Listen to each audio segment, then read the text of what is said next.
Adolescente, déjà, j'avais beaucoup d'intérêt pour les techniques complémentaires de la médecine traditionnelle. Et c'est ainsi que je visitais déjà des salons zen, que je dépensais mon argent dans les herboristeries. Alors, à côté du domaine de la santé, du prendre soin de la vie, j'ai de multiples centres d'intérêt, j'ai différentes passions comme la sophrologie, l'art-thérapie, aussi la décoration intérieure, le jardinage, la nature, les animaux. J'aime aussi beaucoup la lecture, l'écriture et l'entrepreneuriat. Alors pendant un certain temps, des proches, des professionnels me disaient: «Mais tu dois choisir une de ces passions pour vraiment y aller à fond et transmettre une seule chose». Alors j'ai essayé, mais pour moi, je me suis rendu compte que c'était juste pas possible.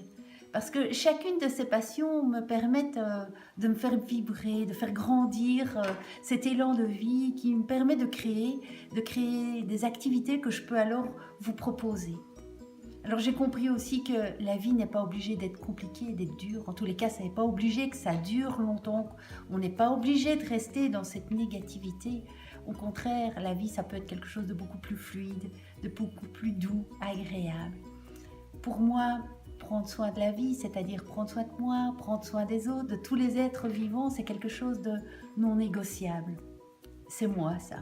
Et donc, prendre soin de la vie, apprendre à s'aimer, prendre soin de son enfant intérieur, dépasser ses peurs pour s'ouvrir au meilleur, pour pouvoir agir et se préparer à un autre futur, c'est ce que je vous propose dans les différents programmes que j'ai créés pour vous.